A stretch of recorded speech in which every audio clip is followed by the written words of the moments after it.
And I tell you what, this is something that I want to continue doing.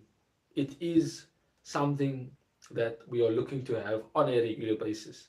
But I am your host, Session Johnson, as always, and we speak about the latest Manchester United news. Definitely subscribe to the channel, please. Our goal is 1,000 subscribers before the end of the year. Also, drop a like on the videos. It definitely does help the channel out. And I say thank you in advance, and I appreciate the support. But we have to, of course, speak about our transfer window. It's always going to be a transfer update. But in terms of De Jong and Eriksen, it looks a lot like our club is failing Ten Hag and actually being quite slow again. Once again, our lack of expertise and specialist, shall I say, positions with regards to transfers is going to bite us in the butt. We have no choice, absolutely no choice, but to wait and wait and wait. Terrell Malacia could have been done. Christian Eriksen, I mean, should have been wrapped up by now. And De Jong, even more delays. I don't understand why Barcelona is delaying these type of things again. But I'm going to give you interesting updates on Eriksen and Frankie de Jong. Let's get into the news without further ado. So, according to Di Marzio in Italy, Manchester United are in contact with Paulo Dybala's agents. Now that could mean many things. Being in contact with a player's agent basically means, okay, what can we offer the player? What is he looking for? What does he want in terms of money, game time, bonuses, etc. Free agents are easy to get, but also difficult because the player is the one with the power. Now, in my video yesterday, I did say I don't want Paulo Dybala at the club, and it was also reported that we'll only go for Dybala if Ronaldo leaves. So if we go for Dybala and we are talking to his agent, that means we are planning for life without Ronaldo. That means that we have to be prepared for when the news breaks that Ronaldo is leaving. It is really a smart move, but it could also be a negative move. For those who disconnected from me, I am still here. Just give it a couple minutes for those who are getting, back online. Okay, so as I said, getting Dybala, it could be a negative move because he has fallen along the wayside. He hasn't been, that player we saw when he played with Ronaldo at Juventus and of course with Pogba. And Juventus doesn't want him back. He supposedly agreed terms with Inter Milan, but now he's looking at other options. If we do go all out and go and sign Dybala, what happens to Anthony? I mean, Anthony can play on the right wing, but Dybala can do the same thing. Yes, Anthony's got pace. Yes, he's tenacious. Yes, he will tackle. But Dybala is a quality player. He reminds you of a Hakim Ziyech for Erik ten Hag when he was at Ajax. So, and also Dusan Tadic, another player who Erik ten Hag had at the team, be excellent in terms of being a left-footed winger, whether on the left or the right-hand side. And of course, he can play number 10 as well. We know this. So should there be an injury for a Bruno or Eriksen, or maybe Ten Hag try something different, Dybala can play there. Dybala can play as a false nine. He's able to hold up the ball well. Quality left foot, able to finish, able to find a pass, and is more along the lines of a Phil Foden type of player, but is more attacking than Phil Foden. He's not a midfielder per se like Phil Foden. He's more of a forward that is able to play as a false nine. But he has an attitude, and that is shown at Juventus. And perhaps Ten Hag might put discipline into him and put a sense of, shall I say, calmness into his style of play. But would we really want Dybala at the club? Another player who could potentially be past his prime, could potentially be coming down on his, shall I say, career in terms of its movement. But we also have to accept the fact that if Ten Hag wants him, we have to go get him. If he's the player that we're not going to use to replace Ronaldo, but certainly a player of, in terms of status, in terms of quality, Dybala can become that player. But the Premier League isn't a joke, and if you're not up for it, it will find you out and it will expose you. Sorry. So how do we actually understand that getting Dybala could be to exactly achieve? It depends on what he wants to do as a player, and it depends on how Ten Hag would use him in that particular system that he will play, whether it be a 4-2-3-1 or a 4-2-2-2 or even a 4-3-3 at times. So it's going to be interesting, but in my opinion, if we do go for Dybala, it definitely means that Ronaldo will be leaving the club. Moving along now, the Christian Eriksen update from Simon Stone himself, and he says that it is not certain that Christian Eriksen will be part of the Manchester United squad that leaves for Thailand on Friday, with the medical still to arrange and other parts of the deal to be done. So, only Manchester United in their slowness can delay a free transfer. There's no club that you need to speak to. It's just the agent, him, and if the contracts are sorted, Fabrizio Romano has said that the contracts are ready and they are preparing his medicals now. Of course, the presentation will also be there, but things like this should be done within a day, 2 days most, not more than that.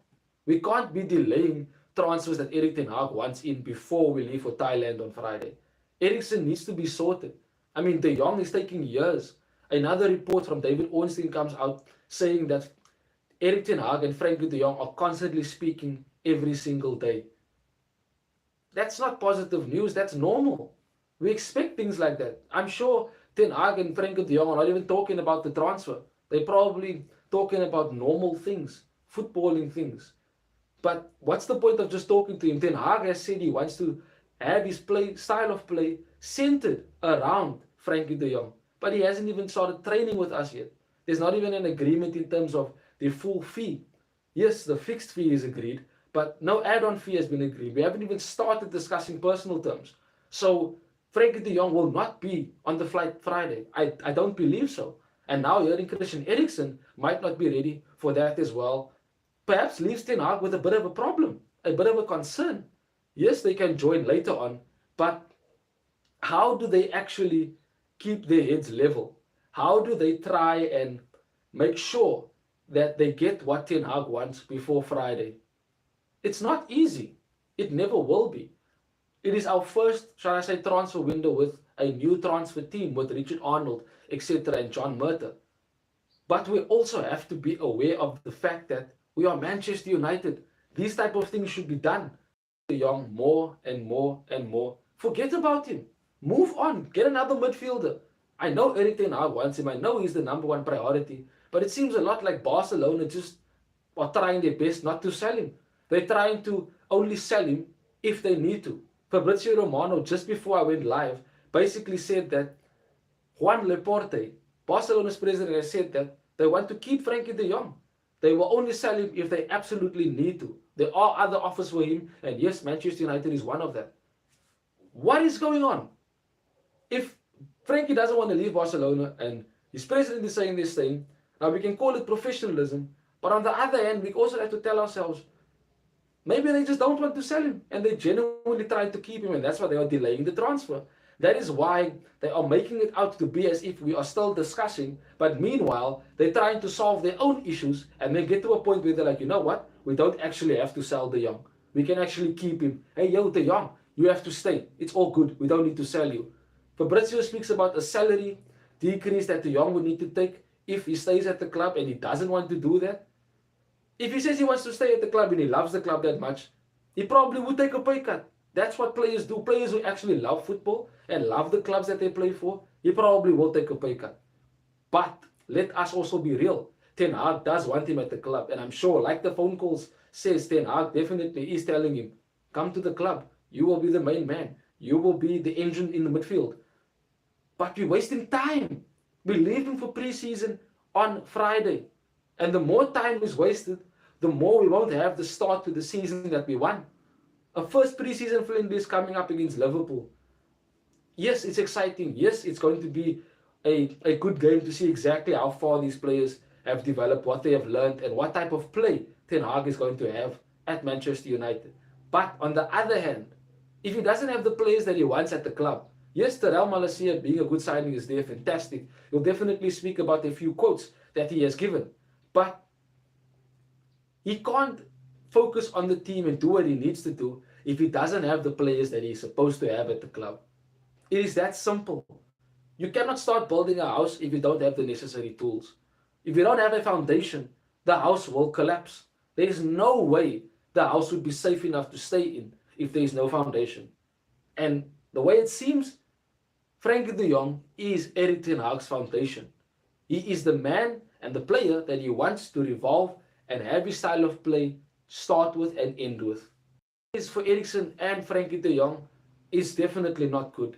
It definitely just shows our lack of professionalism, how far we have fallen as a club, that we have to struggle like this to get players over the line. So, moving along, a bit of an update on Ronaldo. For a third day, he has not been at pre-season. Of course, we know it is because of a personal issue. But Laurie Whitwell, as usual, comes out yet again, shall I say, with a leak, a source very close to the club. And he brought out something negative that actually irked me. But I'm going to just read the report to you before we actually get to that. The timing of Cristiano Ronaldo wanting to leave Manchester United has been described as awful by some close to the club. He knew United would not be in the Champions League in April already, but waited until July to communicate his intentions. That is from Laurie Whitwell. I understand the point.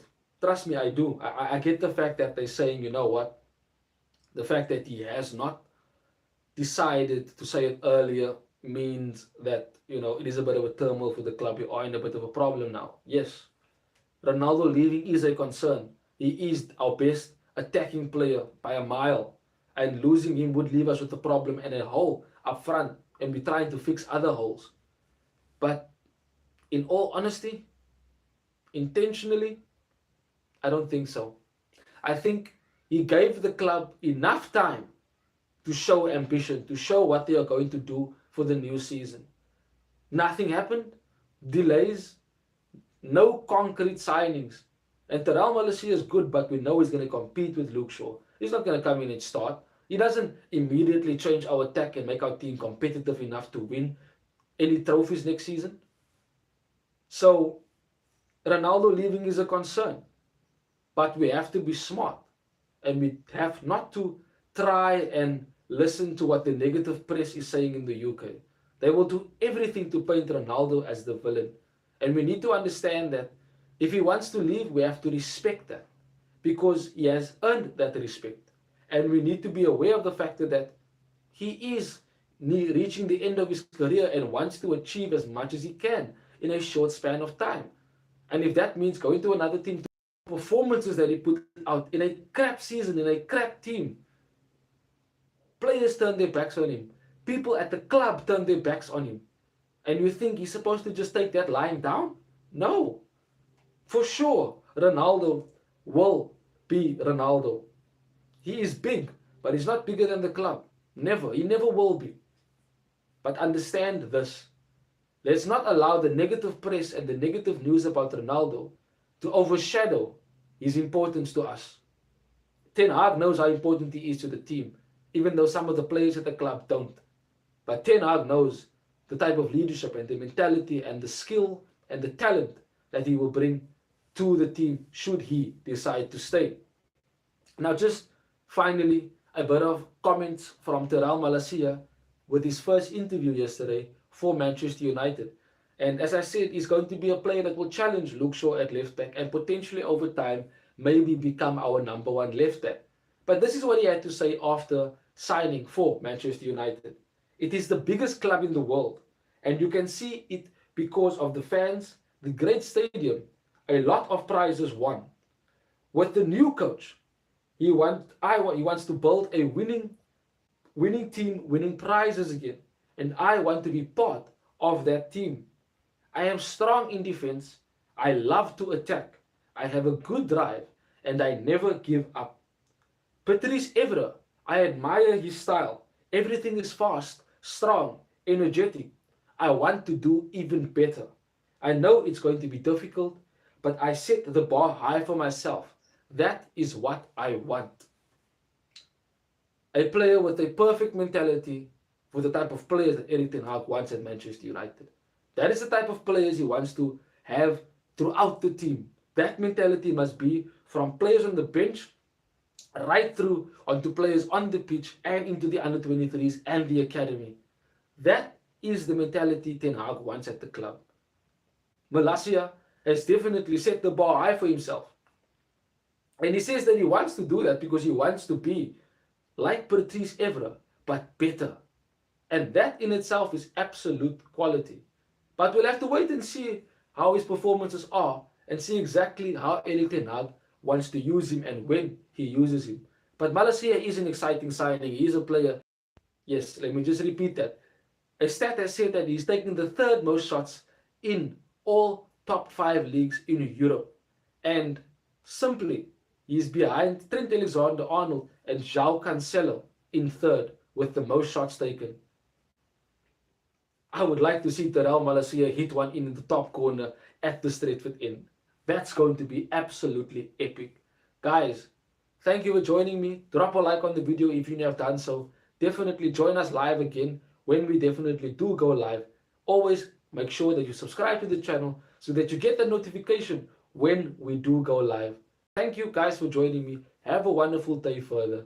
That is it, me, Session Johnson from Stretford End. Till we speak again soon, Red Devils. Bye bye.